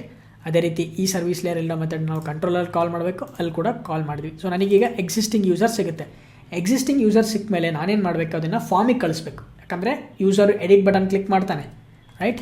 ಯೂಸರು ಎಡಿಟ್ ಬಟನ್ನ ಕ್ಲಿಕ್ ಮಾಡ್ತಾನೆ. ಇಲ್ಲಿ ಎಡಿಟ್ ಬಟನ್ ಕ್ಲಿಕ್ ಮಾಡಿದ ತಕ್ಷಣ ನಾನೇನು ಮಾಡಬೇಕು, ಫಾರ್ಮ್ನ ಡಿಸ್ಪ್ಲೇ ಮಾಡಬೇಕು. ಆ ಫಾರ್ಮಲ್ಲಿ ವ್ಯಾಲ್ಯೂಸ್ಗಳೆಲ್ಲ ಆಟೋಮೆಟಿಕ್ಕಾಗಿ ಪಾಪ್ಯುಲೇಟ್ ಆಗಬೇಕು. john.doe@example.com ಬರಬೇಕು, ಜಾನ್ ಅಂತೇಳಿ ನೇಮಲ್ಲಿ ಪಾಪ್ಯುಲೇಟ್ ಆಗಬೇಕು. ಅದನ್ನು ಮಾಡಬೇಕು ಅಂತಂದರೆ ಈ ಎಕ್ಸಿಸ್ಟಿಂಗ್ ಯೂಸರ್ನ ನಾನು ಮಾಡಲಿಗೆ ಆ್ಯಡ್ ಮಾಡಬೇಕು. ಸೊ ಅದಕ್ಕೋಸ್ಕರ ಏನು ಮಾಡೋಣ, ಮಾಡಲ್ನ ಇಂಜೆಕ್ಟ್ ಮಾಡೋಣ. ಮಾಡಲ್, ಇದನ್ನು ಮಾಡಲ್ ಅಂತ ಕರಿತೀನಿ ನಾನು. ಈಗ model.add attribute, ಇಲ್ಲಿ ನಾನೇನು ಮಾಡಬೇಕು, ನೀವು ಯೂಸರ್ ಫಾರ್ಮಿಗೆ ಹೋದಾಗ ನಾವು ಆಲ್ರೆಡಿ ಇಲ್ಲಿ ಕಮ್ಯಾಂಡ್ ಆಬ್ಜೆಕ್ಟ್ಗೆ ಯೂಸರ್ನ ಪಾಸ್ ಮಾಡ್ತಾ ಇದ್ದೀನಿ. ಇಲ್ಲೇನು, ಯಾಕಂದರೆ ನಾವು ಸೇಮ್ ಫಾರ್ಮನ್ನೇ ಯೂಸ್ ಮಾಡ್ತಾ ಇದ್ದೀವಿ, ಹೌದಾ. ಅಂದರೆ ಕ್ರಿಯೇಟ್ ಮಾಡ್ಬೇಕಾದ್ರೆ ಯೂಸ್ ಮಾಡಿರೋ ಫಾರ್ಮ್ನೇ ನಾನು ಎಡಿಟ್ ಮಾಡ್ಬೇಕಾದ್ರೆ ಕೂಡ ಯೂಸ್ ಮಾಡ್ತೀನಿ. ಹಾಗಿದ್ದಾಗ ನಾನು ಇಲ್ಲಿ ಏನು ಕಮ್ಯಾಂಡ್ ಆಬ್ಜೆಕ್ಟ್ನ ಪಾಸ್ ಮಾಡಿರ್ತೀನಲ್ಲ, ಸೇಮ್ ಆಬ್ಜೆಕ್ಟ್ನೇ ನಾನು ಇಲ್ಲೂ ಕೂಡ ಪಾಸ್ ಮಾಡಬೇಕು. ನೀವೇನಾದರೂ ಅಲ್ಲಿ ಬೇರೆ ಫಾರ್ಮ್ ವ್ಯಾಲ್ಯೂಸ್ನ ಪಾಸ್ ಮಾಡಿದ್ರಿ ಅಂತಂದರೆ ವರ್ಕ್ ಆಗೋಲ್ಲ, ಪಾಪ್ಯುಲೇಟ್ ಆಗೋದೇ ಇಲ್ಲ ವ್ಯಾಲ್ಯೂಸು, ರೈಟ್. ಸೊ ಅದಕ್ಕೋಸ್ಕರ ನಾನು ಇಲ್ಲಿ ಏನು ಕಮ್ಯಾಂಡ್ ಆಬ್ಜೆಕ್ಟ್ನ ಪಾಸ್ ಮಾಡಿದ್ನಲ್ಲ ಫಾರ್ಮಲ್ಲಿ, ಅದೇ ಕಮ್ಯಾಂಡ್ ಆಬ್ಜೆಕ್ಟ್ನೇ ನಾನು ಇಲ್ಲೂ ಕೂಡ ಪಾಸ್ ಮಾಡ್ತೀನಿ, ರೈಟ್. ಯೂಸರ್ನ ಕಾಪಿ ಮಾಡಿಕೊಂಡು ಯೂಸರ್ನ ಕೊಡಿ. ಸೊ ಇಲ್ಲಿ ನಾನು ವ್ಯಾಲ್ಯೂ ಎಕ್ಸಿಸ್ಟಿಂಗ್ ಯೂಸರ್ನ ಆ್ಯಡ್ ಮಾಡ್ತೀನಿ. ಈ ಎಕ್ಸಿಸ್ಟಿಂಗ್ ಯೂಸರಲ್ಲಿ ಏನಿರುತ್ತೆ, ಯೂಸರ್ ಯಾವ ಯೂಸರ್ ಮೇಲೆ ಕ್ಲಿಕ್ ಮಾಡಿರ್ತಾನಲ್ಲ, ಯಾವ ರೋ ಮೇಲೆ ಕ್ಲಿಕ್ ಮಾಡಿರ್ತಾನಲ್ಲ, ಆ ವ್ಯಾಲ್ಯೂಸು ಈ ಎಕ್ಸಿಸ್ಟಿಂಗ್ ಯೂಸರಲ್ಲಿ ಇರುತ್ತೆ. ಫಾರ್ ಎಕ್ಸಾಂಪಲ್, ಯೂಸರ್ ಏನಾದರೂ ಫಸ್ಟ್ನೇ ರೆಕಾರ್ಡ್ ಮೇಲೆ ಕ್ಲಿಕ್ ಮಾಡ್ದ ಅಂತಂದರೆ ಈ ಎಕ್ಸಿಸ್ಟಿಂಗ್ ಯೂಸರ್ ಒಳಗಡೆಗೆ ಜಾನ್ ಮತ್ತು john.doe@example.com ಪ್ರಿಂಟ್ ಆಗಿರುತ್ತೆ. ಅದೇ ರೀತಿ ಸೆಕೆಂಡ್ನೇ ಎಡಿಟ್ ಮೇಲೆ ಕ್ಲಿಕ್ ಮಾಡಿದಾಗ, ಸೆಕೆಂಡ್ನೇ ರೆಕಾರ್ಡ್ ಮೇಲೆ ಕ್ಲಿಕ್ ಮಾಡಿದಾಗ ನೇಮ್ ಮತ್ತು ಇಮೇಲ್ ಅಡ್ರೆಸ್ಸು ಭೂಷಣ್ ಮತ್ತು ಭೂಷಣ್@example.com ಅದಿರುತ್ತೆ, ರೈಟ್. ಓಕೆ, ಈಗ ಮಾಡಲಿಗೆ ಆ್ಯಡ್ ಮಾಡಿದ್ವಿ. ಈಗ ಇಲ್ಲಿವರೆಗೂ ಮಾಡಿರೋದನ್ನ ಟೆಸ್ಟ್ ಮಾಡೋಣ. ನಾವೇನು ಇನ್ನೂ ಅಫ್ಕೋರ್ಸ್ ನಾವು ಕಂಪ್ಲೀಟ್ ಮಾಡಿಲ್ಲ ಈ ಆಪ್ರೇಷನ್ನ, ಜಸ್ಟ್ ನಾವು ಎಡಿಟಿಗೆ ಬೇಕಾಗಿರೋದನ್ನು ಮಾಡ್ತಾಯಿದ್ವಿ. ಅಂದರೆ ಕ್ಲಿಕ್ ಮಾಡಿದಾಗ ವ್ಯಾಲ್ಯೂಸ್ನೆಲ್ಲ ನಾವು ಪಾಪ್ಯುಲೇಟ್ ಮಾಡಬೇಕು, ರೈಟ್. ಸೊ ವಾಪಸ್ ನಾನೇನು ಮಾಡ್ತೀನಿ, ರಿಲೋಡ್ ಮಾಡ್ತೀನಿ. ಓಕೆ, ಈಗ ಎಡಿಟ್ ಮೇಲೆ ಕ್ಲಿಕ್ ಮಾಡ್ತೀನಿ. ಎಡಿಟ್ ಮೇಲೆ ಕ್ಲಿಕ್ ಮಾಡಿದಾಗ ಅಫ್ಕೋರ್ಸ್ ನೋಡಿ ಜಾನ್ ಮತ್ತು john.example.com ನನಗೆ ಪಾಪ್ಯುಲೇಟ್ ಆಗ್ತಾಯಿದೆ. ಫಾರ್ ಎಕ್ಸಾಂಪಲ್, ಈಗ ಭೂಷಣ್ ಅದ್ರ ಮೇಲೆ ಎಡಿಟ್ ಮೇಲೆ ಕ್ಲಿಕ್ ಮಾಡ್ತೀನಿ. ಭೂಷಣ್@sc@gmail.com ಅದು ಕೂಡ ಪಾಪ್ಯುಲೇಟ್ ಆಗ್ತಾಯಿದೆ. ಈಗ ನಾನೇನು ಮಾಡಬೇಕು, ಯೂಸರು ಏನಾದರೂ ಚೇಂಜಸ್ ಮಾಡೋದಿದ್ದರೆ ಚೇಂಜ್ ಮಾಡ್ತಾನೆ. ಲೆಟ್ಸ್ ಸಪೋಸ್ ಭೂಷಣ್ ಬದಲಿ ಬೇರೆ ABC ಅಂತ ನೇಮು ಇಮೇಲಲ್ಲಿ ಭೂಷಣ್@sc@gmail.com ಬದಲಿ ಭೂಷಣ್@example.com ಅಂತ ಕೊಡಬೇಕಾಗಿರುತ್ತೆ. ಅದನ್ನು ಎಂಟರ್ ಮಾಡಿ ಸೇವ್ ಅಂತ ಕೊಟ್ಟಾಗ ನಾವು ಅಪ್ಡೇಟ್ ಮಾಡಬೇಕು ರೆಕಾರ್ಡ್ಸ್ನ. ಏನಕ್ಕೆ ಅಂತಂದರೆ ಯೂಸರು ಎಡಿಟ್ ಮಾಡ್ತಾ ಇದ್ದಾನೆ, ಆಲ್ರೆಡಿ ರೆಕಾರ್ಡ್ ಕ್ರಿಯೇಟ್ ಆಗಿದೆ, ಅವನೇನೋ ಚೇಂಜಸ್ ಮಾಡಬೇಕಾಗಿದೆ, ಅದಕ್ಕೆ ಎಡಿಟ್ ಮಾಡ್ತಾ ಇದ್ದಾನೆ. ಎಡಿಟ್ ಮಾಡಾದಮೇಲೆ ಕಂಪ್ಲೀಟ್ ಆದಮೇಲೆ ಸೇವ್ ಮಾಡ್ತಾನೆ, ಆವಾಗ ಅಪ್ಡೇಟ್ ಆಗಬೇಕು ರೆಕಾರ್ಡ್, ರೈಟ್. ಎಡಿಟ್ ಮತ್ತು ಅಪ್ಡೇಟ್ 2 ಆಪರೇಷನ್ಸ್ ಬರುತ್ತೆ ಇಲ್ಲಿ. ಎಡಿಟ್ ಅಂದ್ರೇನು, ಫಸ್ಟಿಗೆ ನಾವು ಯೂಸರಿಗೆ ಎಡಿಟ್ ಮಾಡಲಿಕ್ಕೆ ಅಲೋ ಮಾಡ್ತೀವಿ, ಓಕೆನಾ. ಇಲ್ಲಿ ಯೂಸರಿಗೆ ಅಲೋ ಮಾಡ್ತಿದ್ವಿ ಎಡಿಟ್ ಮಾಡಲಿಕ್ಕೆ. ಅದಾದಮೇಲೆ ಅಪ್ಡೇಟ್ ಮಾಡಿದಾಗ ಎಡಿಟ್ ಮಾಡಿರೋ ವ್ಯಾಲ್ಯೂಸ್ ಎಲ್ಲ ಅಪ್ಡೇಟ್ ಆಗಬೇಕು ಡೇಟಾಬೇಸಲ್ಲಿ, ರೈಟ್. ಅದಕ್ಕೆ ನಾವು SQL ಕ್ವೆರೀಸ್ನ ಬರಿಬೇಕು. ಫೈನ್, ಈಗ ನೆಕ್ಸ್ಟ್ ಏನು ಮಾಡೋಣ, ನಾವು ಯೂಸರು ಕ್ಲಿಕ್ ಮಾಡಿದಾಗ ನಾವು ಇಲ್ಲೇನು ಯೂಸರ್ ಸೇವ್ ಬಟನ್ ಕ್ಲಿಕ್ ಮಾಡ್ತಾನಲ್ಲ, ಸೇವ್ ಬಟನ್ ಕ್ಲಿಕ್ ಮಾಡಿದಾಗ ಯಾವ ಹ್ಯಾಂಡ್ಲರ್ ಮೆಥಡ್ ಮ್ಯಾಪ್ ಆಗುತ್ತೆ, ವಾಪಸ್ ಕಂಟ್ರೋಲರಿಗೆ ಹೋಗೋಣ. ಕಂಟ್ರೋಲರಲ್ಲಿ /users, ರೈಟ್. ಇದೇ ಒಂದು ಮೆಥಡ್ ಕಾಲ್ ಆಗುತ್ತೆ. ಏನಕ್ಕೆ ಅಂತಂದರೆ ನಾವಿಲ್ಲಿ ಯೂಸರ್ ಫಾರ್ಮಿಗೆ ಹೋಗೋಣ. ಇಲ್ಲಿ ಸಬ್ಮಿಟ್ ಬಟನ್ ಕ್ಲಿಕ್ ಮಾಡಿದಾಗ /usersನ ಕಾಲ್ ಮಾಡ್ತಾಯಿದ್ದೀವಿ, ರೈಟ್. ಸೊ ಕಂಟ್ರೋಲರಲ್ಲಿ /users ಅನ್ನೋ ಒಂದು ಹ್ಯಾಂಡ್ಲರ್ ಮೆಥಡಿಗೆ ನಾವು ಕಾಲ್ ಮಾಡ್ತೀವಿ. ಬಟ್ ಇದು ಆಲ್ರೆಡಿ ಇದೆ. ಬಟ್ ಇಲ್ಲೇನು ಬರೆದಿದ್ದೀವಿ ಕೋಡ್, ನಾವು ಸೇವ್ ಆಗಲಿಕ್ಕೆ ನಾವು ಕೋಡ್ನ ಬರೆದಿದ್ದೀವಿ. ಬಟ್ ನಾವು ಈ ಸಲ ಏನು ಮಾಡಬೇಕು, ಅಪ್ಡೇಟ್ ಆಗೋದಕ್ಕೂ ಇದೇ ಒಂದು ಮೆಥಡಲ್ಲೇ ನಾವು ಹ್ಯಾಂಡಲ್ ಮಾಡಬೇಕು. ಅದನ್ನು ಯಾವ ರೀತಿ ಹ್ಯಾಂಡಲ್ ಮಾಡ್ತೀವಿ, that is also very tricky part. ನಾನು ಹೇಳಿದ್ನಲ್ಲ, ಅಪ್ಡೇಟ್ ಕಂಪ್ಲೀಟಾಗಿ ಟ್ರಿಕಿ ಪಾರ್ಟ್ ಇರುತ್ತೆ. ನೀವು ಫಸ್ಟ್ ಟೈಮ್ ನೀವೇನಾದರೂ ವರ್ಕ್ ಮಾಡ್ತಿದ್ದೀರಾ ಅಂತಂದರೆ ನಿಮಗೆ ಸ್ವಲ್ಪ ಕನ್ಫ್ಯೂಷನ್ ಅನಿಸುತ್ತೆ, ಹೌದಪ್ಪ ಯಾವ ರೀತಿ ವರ್ಕ್ ಮಾಡೋದು ಏನು ಅಂತೇಳಿ ನಿಮಗೆ ಕನ್ಫ್ಯೂಷನ್ ಆಗುತ್ತೆ. But that's completely fine, no problem. ಈ ಅಪ್ಡೇಟ್ ಆಪರೇಷನ್ ಮಾಡಲಿಕ್ಕೆ ನಾವು ಈ ಒಂದು ಮೆಥಡ್ ಒಳಗಡೆಗೆ ಒಂದು ಜಸ್ಟ್ ಕಂಡೀಷನ್ನ ಬರಿತೀವಿ. ಏನು ಕಂಡೀಷನ್ ಅಂದರೆ, ಫಾರ್ ಎಕ್ಸಾಂಪಲ್ ಈ ಯೂಸರ್ ಆಬ್ಜೆಕ್ಟ್ ಒಳಗಡೆಗೆ ID ಇದ್ದರೆ ಯೂಸರು ಆಲ್ರೆಡಿ ರೆಕಾರ್ಡ್ನ ಎಂಟರ್ ಮಾಡಿದ್ದಾನೆ, ಆ ರೆಕಾರ್ಡ್ನ ಅವನು ಎಡಿಟ್ ಮಾಡೋದಕ್ಕೆ ಟ್ರೈ ಮಾಡ್ತಿದ್ದಾನೆ ಅಂತ ಅರ್ಥ. ಯೂಸರ್ ಒಳಗಡೆಗೆ ಐ ಡಿ ಏನಾದರೂ ನಲ್ಲಿತ್ತು ಅಂತಂದರೆ ಯೂಸರು ಹೊಸದಾಗಿ ರೆಕಾರ್ಡ್ನ ಕ್ರಿಯೇಟ್ ಮಾಡ್ತಿದ್ದಾನೆ ಅಂತ ಅರ್ಥ.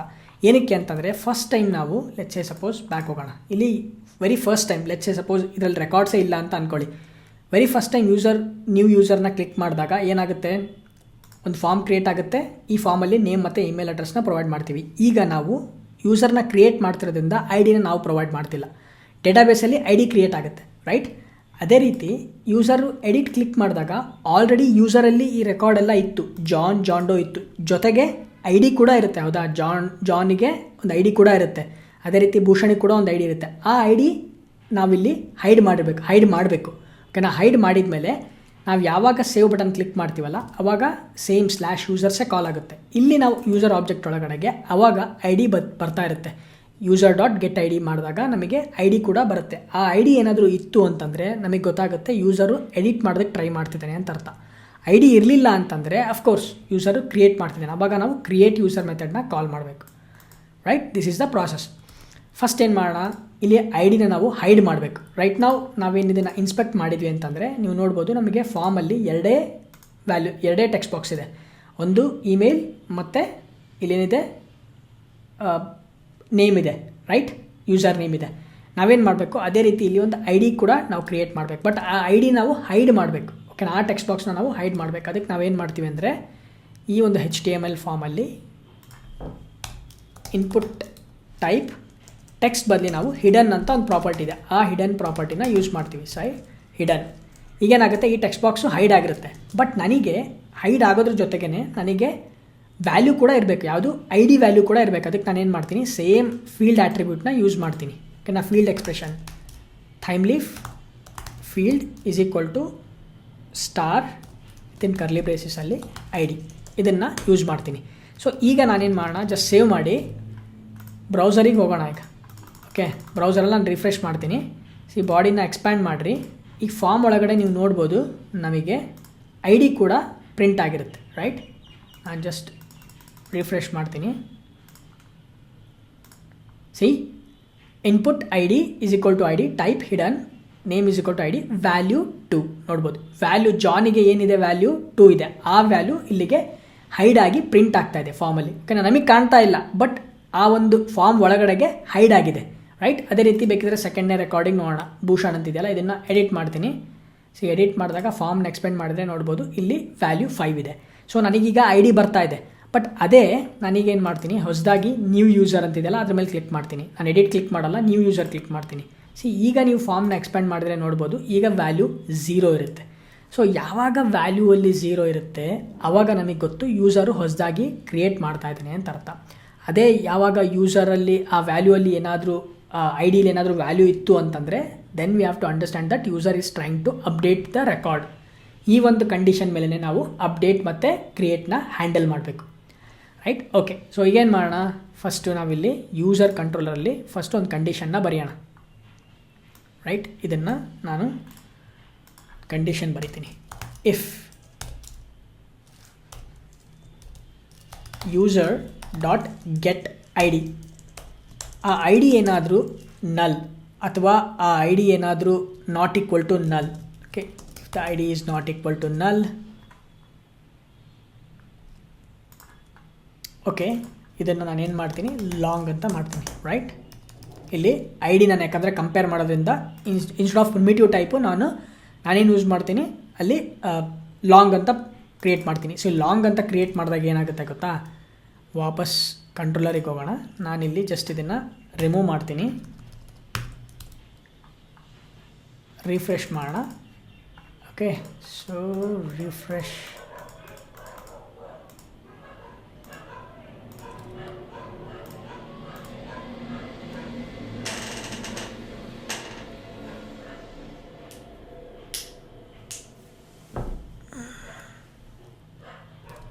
ರಿಫ್ರೆಶ್ ಮಾಡೋಣ.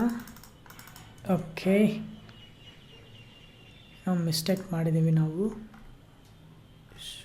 ರೈಟ್? ಸ್ಟಾಪ್ ಮಾಡಿ ಮತ್ತೆ ರೀಸ್ಟಾರ್ಟ್ ಮಾಡೋಣ. ಓಕೆ, ಯೂಸರಲ್ಲಿ ಏನೋ ಮಿಸ್ಟೇಕ್ ಇದೆ. ಓಕೆ, ಸೊ ಸೆಟರ್ಸ್ ಮತ್ತು ಗೆಟರ್ಸಲ್ಲಿ ಕೂಡ ಚೇಂಜ್ ಮಾಡೋಣ. Fine. Generate setters and getters I ಡಿಗೆ ಜನರೇಟ್ ಮಾಡಿದ್ವಿ. ಫೈನ್. ಐ ಡಿಲಿ ನಾವೇನೀಗ ಇಂಟೀಜರ್ ಪ್ರಿಮಿಟಿವ್ ಟೈಪ್ ತೆಗೆದು ರ್ಯಾಪರ್ ಕ್ಲಾಸ್ ಲಾಂಗ್ನ ಯೂಸ್ ಮಾಡಿದ್ವಿ. ಸೊ ಅದಕ್ಕೋಸ್ಕರ ನಾನಿಲ್ಲಿ ಸೆಟರ್ಸ್ ಆ್ಯಂಡ್ ಗೆಟರ್ಸಲ್ಲಿ ಕೂಡ ಚೇಂಜ್ ಮಾಡಿದೆ. ದಟ್ ವಾಸ್ ದ ಎರರ್ ಆಗಿತ್ತು. ಸೊ ವಾಪಸ್ ಏನು ಮಾಡೋಣ, ಅಪ್ಲಿಕೇಶನ್ನ ರೀಸ್ಟಾರ್ಟ್ ಮಾಡೋಣ. Incompatible types int cannot be. Right, ಇದನ್ನು ನಾನೇನು ಮಾಡ್ತೀನಿ, get long. Okay, so get long ಅಂತ ಕೊಡಿ ಅಷ್ಟು ಚೇಂಜಸ್ನ. ಯಾಕಂದರೆ ಓಕೆ, ನೀವು ಆ್ಯಕ್ಚುಲಿ ಲಾಂಗ್ ಕೊಡಲಿಲ್ಲ ಅಂದರೂ ಇಂಟೀಜರ್ ಟೈಪ್ ಕೊಡ್ಬೋದು, that is also completely fine. But ನಾನೇನು ಮಾಡ್ತೀನಿ, ಲಾಂಗ್ ಬದಲಿ ಗೆಟ್ ಇಂಟೀಜರ್ ಅಂತಲೇ ಟೈಪ್ ಮಾಡೋಣ, ಅಥವಾ ಗೆಟ್ ಇಂಟ್ ಅಂತಲೇ ಕ್ರಿಯೇಟ್ ಮಾಡೋಣ.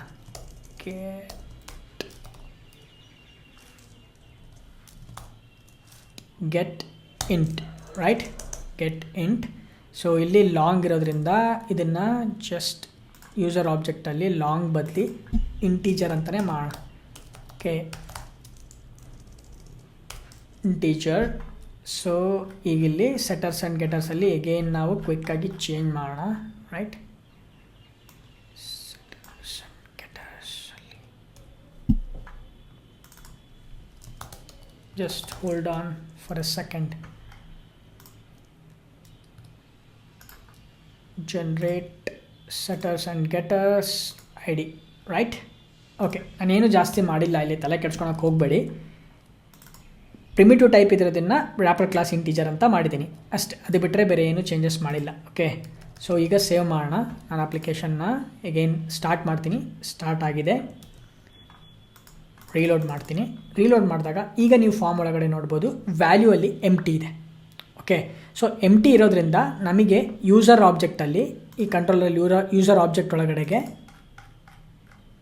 ಎಲ್ಲಿದೆ ನಮ್ಮ ಮೆಥಡ್ಡು ಸೇವ್ ಮಾಡಬೇಕಾದ್ರೆ ಎಲ್ಲಿದೆ, ಸ್ಲ್ಯಾಶ್ ಯೂಸರ್ಸ್. ಓಕೆ, ಇಲ್ಲಿ ಯೂಸರ್ ಒಳಗಡೆಗೆ I D ನಲ್ಲಿರುತ್ತೆ.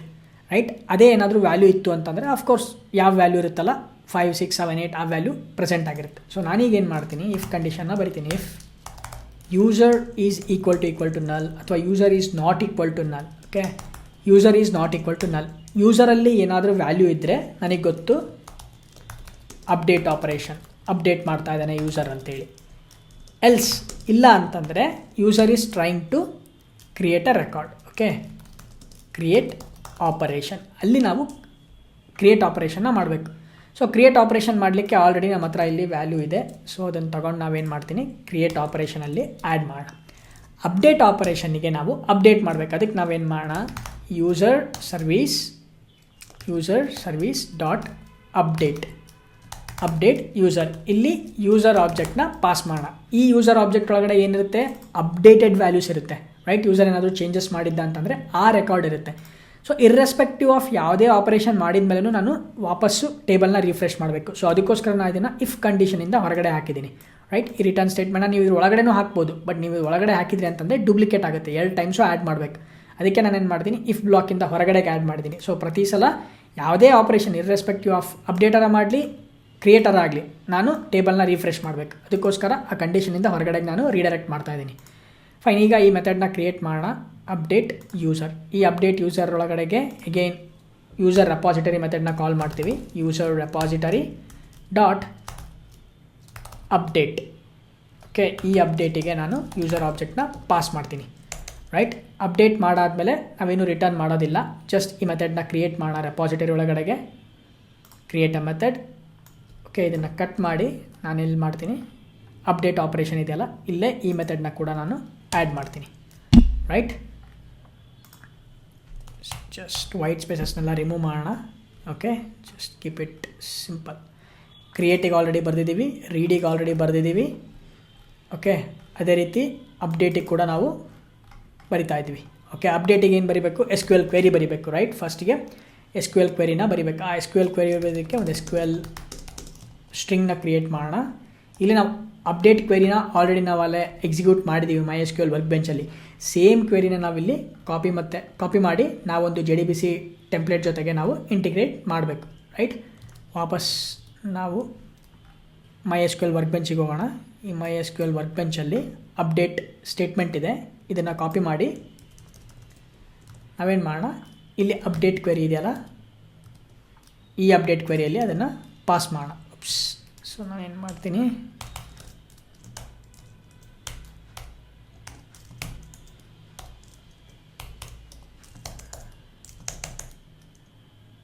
Right, this is the SQL query. ನಾವು ಆಲ್ರೆಡಿ SQL ಕ್ವೆರಿನ ಡಿಸ್ಕಸ್ ಮಾಡಿದ್ವಿ. Update table name, set name. ಇಲ್ಲಿ ನೇಮ್ ಇದೆ, ಬಟ್ ನಾನು ಇಲ್ಲಿ ನೇಮ್ ಏನು ಪಾಸ್ ಮಾಡಬೇಕು, ನಮಗೆ ನೇಮ್ ಗೊತ್ತಿಲ್ಲ, ಓಕೆನಾ, ಅದು ಡೈನಮಿಕ್ ಆಗಿ ಬರುತ್ತೆ. ಸೊ ಅದಕ್ಕೋಸ್ಕರ ಕ್ವಶನ್ ಮಾರ್ಕ್. ಇಮೇಲ್ ಅಡ್ರೆಸ್ ಕೂಡ ಡೈನಮಿಕ್ ಆಗಿ ನಾವು ಪಾಸ್ ಮಾಡಬೇಕು, ರೈಟ್, ಅದು ಕೂಡ ಕ್ವಶನ್ ಮಾರ್ಕ್. ID ಕೂಡ ನಾವು ಡೈನಮಿಕ್ಕಾಗಿ ಪಾಸ್ ಮಾಡ್ತಿದ್ದೀವಿ, ಓಕೆ, ಡೈನಮಿಕ್ಕಾಗಿ ಪಾಸ್ ಮಾಡ್ತಿದ್ದೀವಿ. ಸೊ ಈಗೇನು ಮಾಡೋಣ, ಅಗೈನ್ ನಾವು JDBC ಟೆಂಪ್ಲೇಟ್ನ ಯೂಸ್ ಮಾಡಿ ಅಪ್ಡೇಟ್ ಕ್ವೆರಿನ, ಅಪ್ಡೇಟ್ ಮೆಥಡ್ನ ಕಾಲ್ ಮಾಡ್ತೀವಿ. ಈ ಅಪ್ಡೇಟ್ ಮೆಥಡಿಗೆ ಫಸ್ಟಿಗೆ SQL ಕ್ವೆರಿನ ಪಾಸ್ ಮಾಡ್ತೀವಿ. ಸೆಕೆಂಡ್ನೇ ಪ್ಯಾರಾಮೀಟರಿಂದ ನಾವು ಈ ಆರ್ಡ್ರಲ್ಲಿ ನಾವು ಪ್ಯಾರಾಮೀಟರ್ನ ಪಾಸ್ ಮಾಡ್ತಾ ಬರಬೇಕು. ಇದು ಫಸ್ಟ್ ಪ್ಯಾರಾಮೀಟರು, ಇದು ಸೆಕೆಂಡ್ ಪ್ಯಾರಾಮೀಟರು, ಇದು ಥರ್ಡ್ ಪ್ಯಾರಾಮೀಟರ್, ರೈಟ್. ಸೊ ಫಸ್ಟ್ನೇ ಪ್ಯಾರಾಮೀಟರ್ ಏನು, ನೇಮ್ ಪಾಸ್ ಮಾಡಬೇಕು. ನೇಮ್ ನಮಗೆಲ್ಲಿರುತ್ತೆ, ಯೂಸರ್ ಆಬ್ಜೆಕ್ಟಲ್ಲಿ ಇರುತ್ತೆ. User dot get name, comma, ಸೆಕೆಂಡ್ನೇದು ಇಮೇಲ್ ಅಡ್ರೆಸ್. ಸೆಕೆಂಡ್ನೇ ಕ್ವಶನ್ ಮಾರ್ಕಿಗೆ ಇಮೇಲ್ ಅಡ್ರೆಸ್ ಇದೆ, ಅದಕ್ಕೆ user dot get email, get email. ಅದಾದಮೇಲೆ user dot get ID. Okay, so save ಮಾಡೋಣ. ಸೊ ನಾವೀಗ ಅಪ್ಡೇಟಿಗೆ ಕ್ವೆರಿ ಬರೆದಿದ್ವಿ, ಆ ಕ್ವೆರಿನ JDBC template dot update method use ಮಾಡಿಕೊಂಡು ಆ ಕ್ವೆರಿನ ಇಂಟಿಗ್ರೇಟ್ ಮಾಡ್ತಿದ್ದೀವಿ. ಅದಕ್ಕೆ ಪ್ಯಾರಾಮೀಟರ್ನ ಕೂಡ ಪಾಸ್ ಮಾಡ್ತಿದ್ದೀವಿ, ನೇಮ್, ಇಮೇಲ್ ಮತ್ತು ID. ಇದೇ ಆರ್ಡ್ರಲ್ಲೇ ನೀವು ಪಾಸ್ ಮಾಡಬೇಕು. ಸೊ ಫಸ್ಟಿಗೆ ಕ್ವಶನ್ ಮಾರ್ಕ್ ಇರೋದು ನೇಮಿಗೆ, ನೀವು ನೇಮ್ನ ಗೆಟ್ ಮಾಡಬೇಕು. ಅದಾದಮೇಲೆ ಸೆಕೆಂಡ್ನೇ ಕ್ವಶನ್ ಮಾರ್ಕ್ ಇರೋದು ಇಮೇಲಿಗೆ, ನೆಕ್ಸ್ಟು ಇಮೇಲ್ನ ಗೆಟ್ ಮಾಡಬೇಕು. ಅದಾದಮೇಲೆ ID ಇದೆ, ಸೊ ID ನ ಗೆಟ್ ಮಾಡಬೇಕು. ಇದನ್ನೇನಾದ್ರು ಇಂಟರ್ಚೇಂಜ್ ಮಾಡಿದ್ವಿ ಅಂತಂದರೆ ನೀವು ಅಂದ್ಕೊಂಡಿರೋ ಪ್ರಕಾರ ವರ್ಕ್ ಆಗೋದಿಲ್ಲ. ಓಕೆ, ಐ ಹೋಪ್ ನಿಮಗೆ ಇಲ್ಲಿವರೆಗೂ ಅರ್ಥ ಆಗಿದೆ ಅಂತ ಅಂದ್ಕೊತೀನಿ. ಲಾಸ್ಟ್ ಸ್ಟೆಪ್ಪು ನಾವು ಟೆಸ್ಟ್ ಮಾಡಬೇಕು ಇದನ್ನು. ಸೊ ಟೆಸ್ಟ್ ಮಾಡೋದಕ್ಕೆ ವಾಪಸ್ ಬ್ರೌಸರಿಗೆ ಹೋಗ್ಬಿಟ್ಟು ನಾವು ಜಸ್ಟ್ 2 ಸಲ ರೀಲೋಡ್ ಮಾಡೋಣ. ರೀಲೋಡ್ ಮಾಡಾದಮೇಲೆ ಫಸ್ಟಿಗೆ ಹೊಸ ರೆಕಾರ್ಡ್ನ ಕ್ರಿಯೇಟ್ ಮಾಡೋಣ. ನಾವು ಅಂದ್ಕೊಂಡಂಗೆ ಯೂಸರ್ ಎಲ್ಲ ಕ್ರಿಯೇಟ್ ಆಗ್ತಿದೆನಾ ಫಸ್ಟ್ ಚೆಕ್ ಮಾಡೋಣ. ಯಾಕಂದರೆ ನಾವೀಗ ಹೊಸದಾಗಿ ಇಂಪ್ಲಿಮೆಂಟ್ ಮಾಡೋದ್ರಿಂದ ಎಕ್ಸಿಸ್ಟಿಂಗ್ ಫಂಕ್ಷನಾಲಿಟಿ ಯಾವುದು ಬ್ರೇಕ್ ಆಗಬಾರ್ದು, ರೈಟ್. ಸೊ ಅದಕ್ಕೋಸ್ಕರ ನಾವೇನು ಮಾಡೋಣ, ಫಸ್ಟು ನ್ಯೂ ಯೂಸರಿಗೆ ಹೋಗೋಣ. ನ್ಯೂ ಯೂಸರಿಗೆ ಹೋದ ತಕ್ಷಣ ಫಾರ್ಮಲ್ಲಿ ನೋಡ್ಬೋದು ವ್ಯಾಲ್ಯೂ ಎಂಟಿ ಇರುತ್ತೆ, ಓಕೆ. ಈಗೇನು ಮಾಡೋಣ, ಫಸ್ಟಿಗೆ ABC @example.com, ರೈಟ್. ಈಗ ಸೇವ್ ಮಾಡೋಣ. ಸೇವ್ ಮಾಡಿದ ತಕ್ಷಣ ನೋಡಿದ್ರಾ, ನಾನು ಹೇಳಲಿಲ್ಲ, ನಾವೇನಾದರೂ ಮಾಡೋಕ್ಕೆ ಹೋದಾಗ ಫಂಕ್ಷನಾಲಿಟೀಸ್ ಬ್ರೇಕ್ ಆಗೋ ಚಾನ್ಸಸ್ ಭಾಳ ಇರುತ್ತೆ. ಈಗೇನಾಯಿತು, ಇನ್ಸರ್ಟ್ ಮಾಡಿದ್ವಿ, ಬಟ್ ಇನ್ಸರ್ಟ್ ಆಗ್ತಾನೆ ಇಲ್ಲ. ಇಲ್ಲಿ ಟೇಬಲ್ ರಿಫ್ರೆಶ್ ಆಗಬೇಕಾಗಿತ್ತು, ರಿಫ್ರೆಶ್ ಆಗ್ತಿಲ್ಲ. ಫಸ್ಟು ಡೇಟಾಬೇಸಲ್ಲಿ ಇನ್ಸರ್ಟ್ ಆಗ್ತಿದೆಯಾ ಅಂತ ಚೆಕ್ ಮಾಡೋಣ. ಡೇಟಾಬೇಸಿಗೆ ಹೋಗೋಣ. ಡೇಟಾಬೇಸಿಗೆ ಹೋಗ್ಬಿಟ್ಟು TVL ಯೂಸರ್ಸ್ನ ಎಕ್ಸಿಕ್ಯೂಟ್ ಮಾಡೋಣ. ಓಕೆ, ಟೇಬಲಲ್ಲೇ ರೆಕಾರ್ಡ್ ಇನ್ಸರ್ಟ್ ಆಗ್ತಾ ಇಲ್ಲ. ಸೊ ನಾನು ಇನ್ಸರ್ಟ್ ಮಾಡಿರೋ ವ್ಯಾಲ್ಯೂಸು ಇನ್ಸರ್ಟ್ ಆಗ್ತಾ ಇಲ್ಲ. ಸೊ ಏನು ಮಿಸ್ಟೇಕ್ ಆಗಿದೆ ಅಂತ ನಾವು ಐಡೆಂಟಿಫೈ ಮಾಡಬೇಕು. ಇನ್ನೊಂದು ಸಲ ಟ್ರೈ ಮಾಡೋಣ, ಓಕೆ. ಸೊ ABC ಬದಲಿ ನಾನು ಹಲೋ @example.com ಸೇವ್ ಮಾಡ್ತೀನಿ. ಸೇವ್ ಮಾಡಿದಾಗ ನನಗೆ ಯಾವುದೇ ಥರ ರೆಕಾರ್ಡ್ಸು ಡೇಟಾಬೇಸಲ್ಲಿ ಸ್ಟೋರ್ ಆಗ್ತಿಲ್ಲ. ಇದನ್ನು ನಾವೀಗ ಐಡೆಂಟಿಫೈ ಮಾಡಬೇಕು. ಐಡೆಂಟಿಫೈ ಮಾಡೋದಕ್ಕಿಂತ ಮುಂಚೆ ಏನಾದರೂ ಎರರ್ ಬರ್ತಿದೆಯಾ ಅಂತ ಚೆಕ್ ಮಾಡೋಣ. ಎರರ್ ಅಂತೂ ಬರ್ತಾ ಇಲ್ಲ, ದಟ್ ಈಸ್ ಫೈನ್. ಯಾವುದೇ ಥರ ಎರರ್ ನಮಗೆ ಸಿಗ್ತಾ ಇಲ್ಲ ಇಲ್ಲಿ. ಹಾಗಾದರೆ ಇದನ್ನು ಐಡೆಂಟಿಫೈ ಮಾಡೋದಕ್ಕೆ ಡಿಬಗ್ ಮೋಡಲ್ಲಿ ಅಪ್ಲಿಕೇಶನ್ನ ಸ್ಟಾರ್ಟ್ ಮಾಡೋಣ. ಸೊ ನಮಗೆ ಎಲ್ಲಿಗೆ, ಕಂಟ್ರೋಲರಿಗೆ ಹೋಗೋಣ. ಕಂಟ್ರೋಲರಲ್ಲಿ ಅಪ್ಡೇಟ್ ಯೂಸರ್ ಇದೆ, ಕ್ರಿಯೇಟ್ ಯೂಸರ್ ಇದೆ, /users. ಇಲ್ಲಿಗೆ ನಾವು ಡಿಬಗರ್ನ ಆ್ಯಡ್ ಮಾಡೋಣ. ಓಕೆ, ಇಲ್ಲಿಗೆ ಡಿಬಗರ್ನ ಆ್ಯಡ್ ಮಾಡ್ತೀನಿ. ಸೊ ಕಂಟ್ರೋಲರ್ ಇಲ್ಲಿಗೆ ಬರುತ್ತೆ, ಅವಾಗ ಏನೇನಾಗುತ್ತೆ ಅಂತ ಚೆಕ್ ಮಾಡೋಣ. ಫೈನ್, ಅಪ್ಲಿಕೇಶನ್ನ ಡಿಬಗ್ ಮಾಡ್ತಿದ್ದೀನಿ. ಓಕೆ, ವಾಪಸ್ಸು ರೀಲೋಡ್ ಮಾಡ್ತೀನಿ. ಫೈನ್, ಈಗ ನ್ಯೂ ಯೂಸರ್ ಮೇಲೆ ಕ್ಲಿಕ್ ಮಾಡ್ತೀನಿ. So ABC @example.com save button click ಮಾಡಿದಾಗ ಕಂಟ್ರೋಲರು ಅಲ್ಲಿಗೆ ಬರುತ್ತೆ. ಕ್ಲಿಕ್ ಮಾಡ್ತೀನಿ. ಇಲ್ಲಿ ಕಂಟ್ರೋಲ್ ಬಂದಿದೆ. ಈಗ ನನಗೇನು ಯೂಸರಲ್ಲಿ ಎಲ್ಲ ವ್ಯಾಲ್ಯೂಸು ಬರ್ತಾ ಇದೆಯಾ ಚೆಕ್ ಮಾಡೋಣ. ಓಕೆ, ಯೂಸರಲ್ಲಿ ABC ಬರ್ತಾ ಇದೆ, ABC @example.com ಎರಡೂ ಬರ್ತಾ ಇದೆ, ದಟ್ ಈಸ್ ಫೈನ್. ಈಗ ಯೂಸರಲ್ಲಿ ರೈಟ್, ಇಲ್ಲಿ ನಾನು user is not equal to ಅಂತ ಕೊಟ್ಟಿದ್ದೀನಿ. Okay, user is not equal to ಕೊಡಬಾರ್ದು. Actually user dot get ID, ನಾನು ಐಡಿನ ಚೆಕ್ ಮಾಡ್ತಾ ಇದ್ದೀನಿ.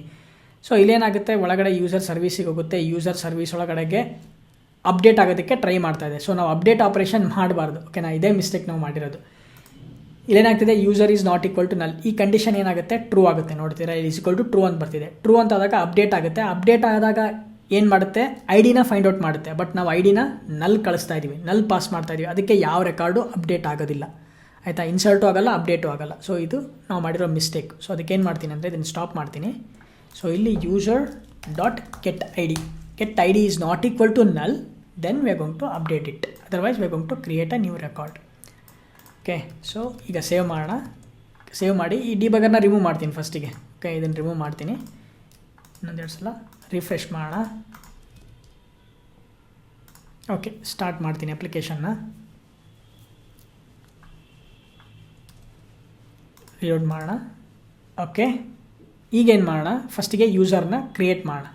ನ್ಯೂ ಯೂಸರ್, ಇಲ್ಲಿ hello@example.com. ಮುಂಚೆಗೆ ಹೇಳ್ದಂಗೆ ಫಾರ್ಮಲ್ಲಿ ಈಗ ವ್ಯಾಲ್ಯೂ ನಲ್ಲಿರುತ್ತೆ. ಈಗ ಸೇವ್ ಮಾಡೋಣ. ಸೇವ್ ಮಾಡಿದಾಗ ಈ ಸಲ ಸೇವ್ ಆಗಿದೆ, ಹೌದಾ. ನಾವೇನು ಮಿಸ್ಟೇಕ್ ಮಾಡಿದ್ವಿ ಅಂತ ಜಸ್ಟ್ ಡಿಬಗರಲ್ಲೇ ಐಡೆಂಟಿಫೈ ಮಾಡಿದ್ವಿ. ಫೈನ್, hello@example.com ಆ್ಯಡ್ ಮಾಡಿದ್ವಿ. ಸೊ ಯಾವುದೇ ಥರ ಎಕ್ಸಿಸ್ಟಿಂಗ್ ಫಂಕ್ಷನಾಲಿಟಿ ಬ್ರೇಕ್ ಆಗಿಲ್ಲ. ಈಗ ಎಡಿಟ್ ಮಾಡೋಣ. ಎಡಿಟ್ ಮಾಡಬೇಕಂದ್ರೆ ಸೇಮ್ ರೆಕಾರ್ಡ್ನೇ ಎಡಿಟ್ ಮಾಡೋಕ್ಕೆ ಟ್ರೈ ಮಾಡೋಣ. ನಾನೇನು ಮಾಡ್ತೀನಿ, ಎಡಿಟ್ ಅಂತ ಕ್ಲಿಕ್ ಮಾಡ್ತೀನಿ. ಎಡಿಟ್ ಮಾಡಿದಾಗ ಹಲೋ ಮತ್ತು hello@example.com ಬಂದಿದೆ. ಫಸ್ಟು ಡೇಟಾಬೇಸಲ್ಲಿ ಕೂಡ ವೆರಿಫೈ ಮಾಡೋಣ. ಸೊ ವೆರಿಫೈ ಮಾಡೋಣ ಡೇಟಾಬೇಸಲ್ಲಿ. hello@example.com, ಹಲೋವಿನ ಐ ಡಿ ಎಷ್ಟಿದೆ, 6 ಇದೆ. ಸೊ ಈಗ ನಮಗೆ ಬ್ರೌಸರಲ್ಲಿ ಫಾರ್ಮ್ನ ಎಕ್ಸ್ಪ್ಯಾಂಡ್ ಮಾಡಿರಿ. ಈಗ ನನಗೆ 6 ಪ್ರಿಂಟ್ ಆಗಿರಬೇಕು ವ್ಯಾಲ್ಯೂ ಅಲ್ಲಿ, ಅಫ್ಕೋರ್ಸ್ ಇದೆ. ಈಗೇನು ಮಾಡೋಣ, ಸೇವ್ ಮಾಡೋಣ. ಸೇವ್ ಮಾಡಿದಾಗ ನಾವು ವ್ಯಾಲ್ಯೂಸ್ನ ಅಪ್ಡೇಟ್ ಮಾಡಬೇಕು. ನಾನು ಹಲೋ ಬದಲಿ ಏನು ಮಾಡ್ತೀನಿ, ಹಲೋ ಅಂತಲೇ ಇರಲಿ, ಅಥವಾ ಹಲೋ ಬದಲಿ ಹಾಯ್ ಅಂತ ಮಾಡೋಣ. ಇಲ್ಲಿ hi@example.com, ರೈಟ್.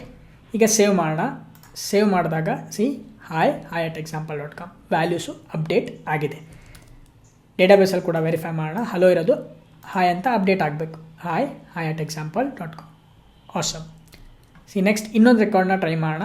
ಓಕೆ, ಭೂಷಣ್ ಅಂತಿದ್ದೆಲ್ಲ ಇದನ್ನು ಅಪ್ಡೇಟ್ ಮಾಡೋಣ.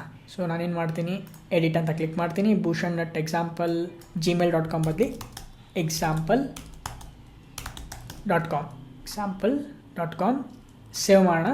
ಭೂಷಣ್@example.com ಅಪ್ಡೇಟ್ ಆಗಿದೆ. ಸೊ ಲಾಸ್ಟ್ ಡಿಲೀಟ್ ಒಂದು ಮಾಡೋಣ, ಡಿಲೀಟ್ ಆಗ್ತಿದೆ ಅಂತ ವೆರಿಫೈ ಮಾಡೋಣ. ನಾನು ಸೇಮ್ ಭೂಷಣ್ ರೆಕಾರ್ಡ್ನೇ ಡಿಲೀಟ್ ಮಾಡ್ತೀನಿ. ರೆಕಾರ್ಡ್ ಡಿಲೀಟ್ ಆಗಿದೆ. ಹಾಯ್ ಅಂತ ಕೂಡ ಡಿಲೀಟ್ ಮಾಡ್ತೀನಿ, ಅದು ಕೂಡ ಡಿಲೀಟ್ ಆಗಿದೆ. Awesome. So edit, update, create, read everything ನಾವು ಕಂಪ್ಲೀಟ್ ಮಾಡಿದ್ವಿ. ಓಕೆನಾ. ಈ ರೀತಿ ನಾವು JDBC APIನ ಯೂಸ್ ಮಾಡಿಕೊಂಡು ಡೇಟಾಬೇಸ್ ಜೊತೆಗೆ ಇಂಟ್ರ್ಯಾಕ್ಟ್ ಮಾಡ್ಬೋದು. ಅಫ್ಕೋರ್ಸ್ ನಾನು ಮುಂಚೆಗೆ ಹೇಳ್ದಂಗೆ JDBC API ಎಷ್ಟೊಂದು ಕಂಪ್ನಿಗಳು ಯೂಸ್ ಮಾಡ್ತಿಲ್ಲ ಮಾಡರ್ನ್ ಡೇಸಲ್ಲಿ. ಅದಕ್ಕೆ ಅಂತಲೇ ಬೇರೆ ಬೇರೆ ಟೂಲ್ಸ್ಗಳಿದೆ. ಆ ಟೂಲ್ಸ್ನೆಲ್ಲ ಯೂಸ್ ಮಾಡ್ತಾರೆ ಅವರು. JPE ಆಗಿರ್ಬೋದು, ಹೈಬರ್ನೆಟ್ ಎಲ್ಲ ಯೂಸ್ ಮಾಡಿ ಅವರು ಡೇಟಾಬೇಸ್ ಆಪ್ರೇಷನ್ನ ಮಾಡ್ತಾರೆ. But still there are companies, older ಕಂಪನೀಸ್ಗಳು ಅಥವಾ ಅವ್ರ ಪ್ರಾಡಕ್ಟ್ ಏನಾದರೂ ಸಿಕ್ಕಾಪಟ್ಟೆ ಹಳೆಯ ಪ್ರಾಡಕ್ಟ್ ಇತ್ತು ಅಂತಂದರೆ still they are going to use the JDBC API. ಅಂಥ ಪ್ರಾಜೆಕ್ಟ್ ಏನಾದರೂ ನೀವು ವರ್ಕ್ ಮಾಡ್ತಿದ್ದೀರಾ ಅಂತಂದಾಗ ಡೆಫಿನೆಟ್ಲಿ ನಿಮಗೆ ಇದ್ರ ಬಗ್ಗೆ ಎಲ್ಲ ಗೊತ್ತಿರಬೇಕಾಗುತ್ತೆ. ಐ ಹೋಪ್ ನಿಮಗೆ ಈ ವಿಡಿಯೋ ಸಿಕ್ಕಾಪಟ್ಟೆ ಹೆಲ್ಪ್ ಆಗಿದೆ ಅಂತ ಅನ್ಕೊತೀನಿ. ಡೇಟಾಬೇಸ್ ಆಪರೇಷನ್ಸ್ನ ಯಾವ ರೀತಿ ಮಾಡ್ಬೋದು JDBC APIನ ಯೂಸ್ ಮಾಡಿಕೊಂಡು ಅಂತ ನೀವು ಕಲ್ತಿದ್ದೀರಾ ಅಂತ ಅನ್ಕೊತೀನಿ. ನಾನಿಲ್ಲಿ ನಿಮಗೆ ಬೇಸಿಕ್ ಆಪರೇಷನ್ಸ್ನ ತೋರಿಸಿದ್ದೀನಿ. ನಾನೀಗ ಎಲ್ಲದನ್ನು ತೋರಿಸ್ಲಿಕ್ಕಾಗಲ್ಲ, ಕಾಂಪ್ಲೆಕ್ಸ್ ಕ್ವೆರಿ ಎಲ್ಲ ಬರೋದು ತೋರಿಸ್ಲಿಕ್ಕಾಗಲ್ಲ. ನೀವೇನು ಮಾಡಬೇಕು, ನೀವು ಕಲಿತಿದ್ದೀರಾ, ನೀವು ಹೊಸದಾಗಿ ಏನಾದರೂ JDBC APIನ ವರ್ಕ್ ಮಾಡ್ತಿದ್ದೀರಾ ಅಂತಂದರೆ, ಇದ್ರ ಮೇಲೆ ವರ್ಕ್ ಮಾಡ್ತಿದ್ದೀರಾ ಅಂತಂದರೆ ನೀವು ಎಷ್ಟಾಗುತ್ತೋ ಅಷ್ಟು ಹೊಸ ಹೊಸ ಪ್ರಾಜೆಕ್ಟ್ಸ್ನ ಇದ್ರ ಮೇಲೆ ಕ್ರಿಯೇಟ್ ಮಾಡೋದಕ್ಕೆ ಟ್ರೈ ಮಾಡಿರಿ. ಕ್ರಿಯೇಟ್ ಮಾಡಿ ನೀವು ಇಂಟಿಗ್ರೇಟ್ ಮಾಡೋದಕ್ಕೆ ಟ್ರೈ ಮಾಡಿ ಡೇಟಾಬೇಸ್ ಜೊತೆಗೆ. ಆವಾಗ ನೀವು ಕಲಿತಾ ಹೋಗ್ತೀರಾ. ಏನಾದರೂ ಎರರ್ ಬಂತು ಅಂತಂದರೆ ಗೂಗಲ್ ಮಾಡಿರಿ, ಟೇಕ್ ಹೆಲ್ಪ್ ಫ್ರಮ್ ಡೆವಲಪರ್ಸ್, ಬೇರೆ ಬೇರೆ ಡೆವಲಪರ್ಸಿಂದ ಹೆಲ್ಪ್ ತೊಗೊಳ್ರಿ, ಸ್ಟ್ಯಾಕ್ ಓವರ್ಫ್ಲೋ ಹೆಲ್ಪ್ ತೊಗೊಳ್ರಿ. ಅಲ್ಲಿ ನೀವು ಹೆಲ್ಪ್ ತೊಗೊಂಡು ನೀವು ಚೆನ್ನಾಗಿ ಐಡೆಂಟಿಫೈ ಮಾಡೋದನ್ನು ಕಲೀರಿ. ಎಲ್ಲ ಎರರ್ನ ಯಾವ ರೀತಿ ಡಿಬಗ್ ಮಾಡೋದು ಅಂತ ಕೂಡ ಕಲೀರಿ. ಇದಿಷ್ಟು JDBC API ಬಗ್ಗೆ ಆಯಿತು. ನಿಮಗೆ ಈ ವಿಡಿಯೋ ಇಷ್ಟ ಆಗಿದ್ದರೆ ಲೈಕ್ ಮಾಡಿ, ಶೇರ್ ಮಾಡಿ, ಸಬ್ಸ್ಕ್ರೈಬ್ ಮಾಡಿ. ಚಾನಲ್ಗೆ ಇನ್ನೂ ಸಬ್ಸ್ಕ್ರೈಬ್ ಆಗಿಲ್ಲ ಅಂತಂದರೆ ಮುಂದಿನ ವಿಡಿಯೋದಲ್ಲಿ ಬೇರೆ ಬೇರೆ ಕಾನ್ಸೆಪ್ಟ್ ಬಗ್ಗೆ ಡಿಸ್ಕಸ್ ಮಾಡೋಣ. Thank you. See you.